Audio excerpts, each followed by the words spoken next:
खबर लखनऊ से है, जहां उत्तर प्रदेश को हरा भरा करने में जुटी है योगी सरकार। आपको बता दें, जुलाई के पहले हफ्ते में मिशन वृक्षारोपण 2020 का आयोजन किया जा रहा है। प्रदेश भर में एक दिन में 25 करोड़ पौधे लगाए जाने का लक्ष्य तय किया गया है। गंगा यमुना समेत नदियों को दोनों तरफ लगाए जाएंगे फलदार वृक्ष। वृक्षारोपण के लिए किसानों को निःशुल्क उपलब्ध कराए जाएंगे पौधों की देखभाल के लिए किसानों को 3 साल तक का मानदेय मिलेगा। देखभाल के साथ में हल्दी, अदरक, लहसुन, प्याज जैसी फसलें भी वो उगा सकेंगे। जैविक खेती करने पर किसानों का बैद्यनाथ के साथ में अनुबंध कराएगी सरकार। गंगा और विभिन्न नदियों के दोनों तटों पर 10 किलोमीटर तक 2.20 करोड़ पौधे लगाए जाने का लक्ष्य तय किया गया है। नदियों के किनारे पर 3060 स्थानों पर 2,21,96,667 गड्ढे बनाए गए हैं। गंगा के किनारे को हरा भरा करेगी यूपी की सरकार। गंगा के किनारे स्थित 27 जिलों में 10 किलोमीटर तक 67 लाख पौधे लगाए जाने का लक्ष्य तय किया गया है।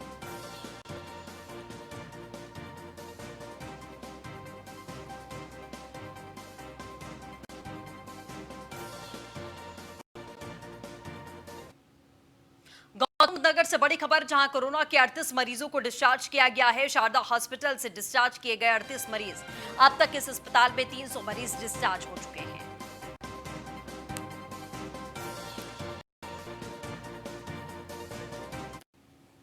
तो बड़ी खबर आपको लगातार गौतम बुद्ध नगर से हम बता रहे हैं, जहां अब तक 300 मरीज डिस्चार्ज हो चुके हैं। शारदा हॉस्पिटल से 38 मरीज डिस्चार्ज किए गए हैं गौतम बुद्ध नगर से। ये बड़ी खबर है। शारदा हॉस्पिटल ने 38 मरीज डिस्चार्ज किए हैं जो पूरी तरीके से अब ठीक हैं, और अब तक इसी अस्पताल से 300 मरीज डिस्चार्ज हो चुके हैं ठीक होकर।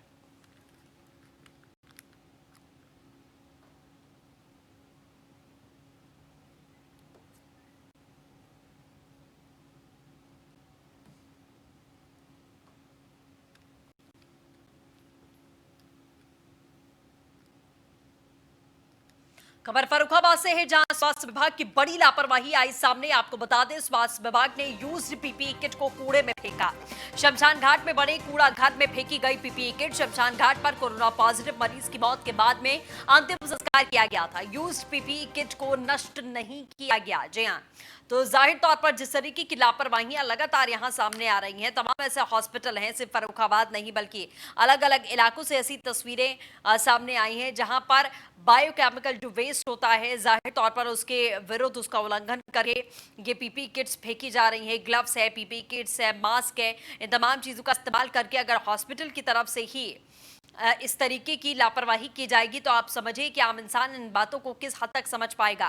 क्योंकि हॉस्पिटल और डॉक्टर्स की निगरानी में, स्वास्थ्य विभाग की निगरानी में तमाम चीजें होती हैं, और उनकी तरफ से ये लापरवाही ये साबित करती है कि कितने लापरवाह हमारे अधिकारी हो चुके हैं। क्योंकि उनसे बेहतर तरीके से कोई नहीं समझ सकता है कि यूज की गई पीपीई किट से कितना खतरनाक असर पड़ सकता है। शमशान घाट के कूड़ा घर में इस्तेमाल की गई पीपीई किट को ऐसे ही फेंक दिया गया कि इसे पूरी तरीके से नष्ट करने का आदेश जारी किया गया है। बायोकेमिकल वेस्ट में ये सीधे तौर पर इन्वॉल्व होता है, और जो रूल्स हैं, जो नियम कानून है, उसके विरुद्ध में ये कार्रवाई यहां पर की गई है, जिसके खिलाफ में कड़े प्रावधान भी हैं। कोरोना जैसी महामारी अभी खत्म नहीं हुई है, लगातार महामारी हमारे देश में चरम पर है, और उसके बावजूद भी यूज की गई पीपीई किट्स को इस तरीके से कूड़े घर में फेंकना बेहद खतरनाक साबित हो सकता है। इसके आसपास से कोई भी निकलेगा, कोई भी आएगा जाएगा, उसे संक्रमण होने का खतरा लगातार बरकरार रहेगा। और इससे पहले भी तमाम तस्वीरें हमने आपको दिखाई हैं, जहां कूड़े के ढेर में इसी तरीके से इस्तेमाल की गई पीपीई किट्स को फेंक दिया जाता है,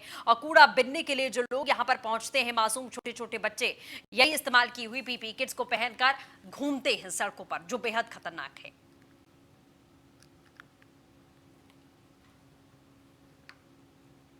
दुनिया में कोरोना का तांडव लगातार जारी है। दुनिया में कोरोना के केसेस 87,70,629 हो चुके हैं। आपको ग्राफिक्स के जरिए दुनिया के वो तमाम आंकड़े हम दिखाते हैं। अमेरिका की बात करें तो 22,54,855 केसेस हैं। ब्राजील में 10,32,913 केसेस हैं। रूस में 5,57,162 केसेस हैं। भारत में 4,10,461 केसेस हैं। ब्रिटेन में 3 लाख के पार यह संख्या पहुंच चुकी है।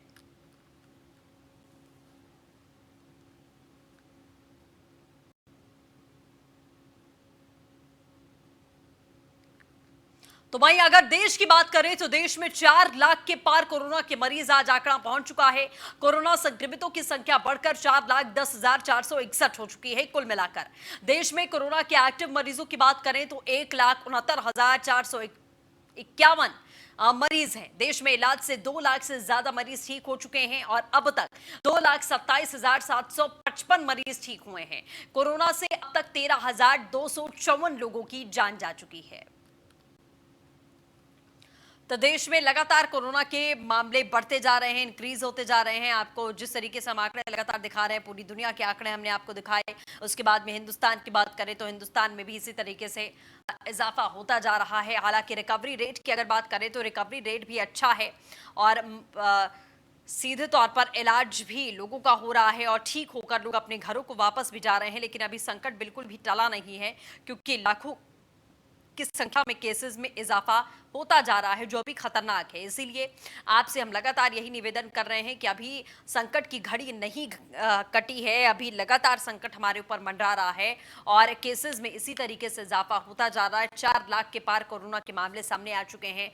जुलाई तक खुद अरविंद केजरीवाल ने कहा था कि दिल्ली में भी केसेस 5 लाख के पार चले जाएंगे। तो आप सोचिए कि अभी जो प्रमुख समस्या है उससे सामना करना हमारा बाकी है। अभी आगे आने वाले दिन बहुत ज्यादा संवेदनशील होने वाले हैं, जिसमें बहुत फूंक फूंक कर आपको कदम रखना पड़ेगा।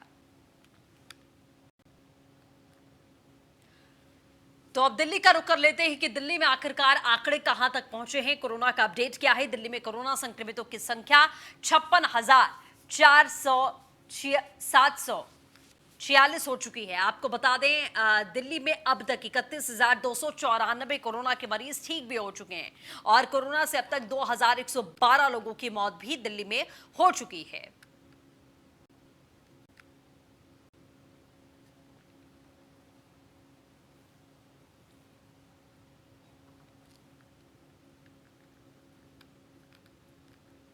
उत्तराखंड की बात करें तो उत्तराखंड में भी कोरोना संक्रमितों की संख्या 2,324 हो चुकी है। उत्तराखंड के कोरोना के एक्टिव मरीज 796 हैं और अब तक 1,486 कोरोना के मरीज ठीक हुए हैं। उत्तराखंड में कोरोना से अब तक 27 लोगों की जान गई है और 23 नए केसेस कोरोना के अब और सामने आ चुके हैं।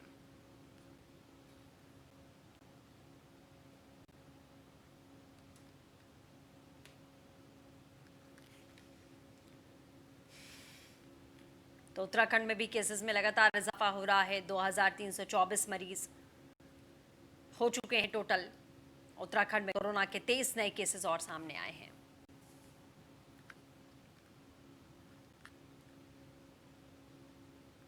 तो चीन से तानातनी के बाद में मोदी सरकार ने बड़ा फैसला किया है। मोदी सरकार ने सुरक्षा बलों को इमरजेंसी फंड जारी कर दिया है। युद्ध की तैयारी के लिए सैन्य बलों को फंड जारी किया गया है। 500 करोड़ तक की हथियार प्रणाली खरीदने की छूट जारी कर दी गई है। तो चीन से लड़ने के लिए हिंदुस्तान की सेना को सरकार ने पूरी तरीके से छूट दे रखी है, फ्री हैंड कर रखा है। इसका मतलब यही है कि अगर चीन एक बार फिर से ऐसी किसी भी प्रकार की कोई हिमाकत करता है, क्योंकि दोगली नीति चीन की हमेशा से रही है, इसमें कोई दो राय नहीं है कि चीन मुंह पर कुछ और कहता है और पीठ पर कभी भी छुरा भोंक सकता है।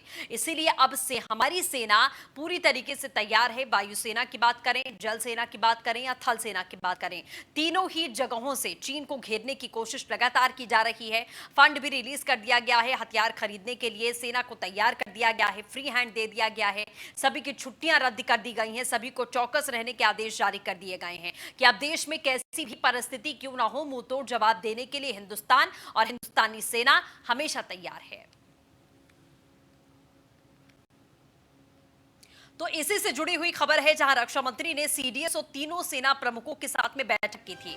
बैठक में एलएसी पर सेना की तैयारियों को लेकर चर्चा की गई। चीन की हिमाकत के खिलाफ में सेना को खुली छूट दी गई है। जैसा कि अभी कुछ देर पहले मैंने आपको बताया कि खुली छूट देने का मतलब यही है कि अगर चीन ऐसी कोई हिमाकत करता है तो आपको सरकार की तरफ मुंह नहीं देखना पड़ेगा कि सरकार पहले कोई आदेश आपको दे, उसके बाद में आप सरहद पर कोई फैसला करें कि आपको क्या एक्शन लेना है। एक्शन ऑफ प्लान आपको खुद तैयार करना होगा, क्योंकि सरकार ने आपको फ्री हैंड दे दिया है, आपको छोड़ दिया है कि आपको सरहद पर जैसे भी दुश्मनों से निपटना है, आप निपटने के लिए तैयार रहें।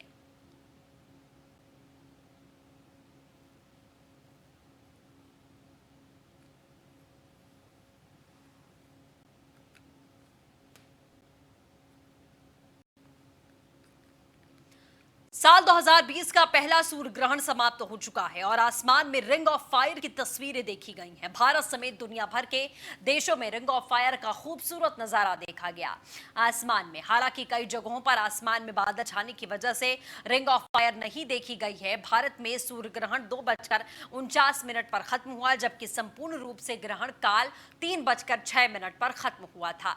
जम्मू कश्मीर, मुंबई और गुजरात का नजारा हम आपको लगातार दिखा रहे हैं कि किस तरीके से सूर्य ग्रहण की छवि देखी गई है। आज ये जम्मू कश्मीर, मुंबई और गुजरात की तस्वीरें हैं। कुछ इलाकों में रिंग ऑफ फायर की जो तस्वीर थी वो एकदम क्लियर देखी गई है, लेकिन कई जगहों पर नहीं देखी गई। सिर्फ हिंदुस्तान में नहीं बल्कि अलग अलग देशों में भी ये खूबसूरत नज़ारा आज देखा गया है, जिसके बारे में सभी कई दिनों से चर्चा भी कर रहे थे कि किस तरीके की तस्वीर होगी।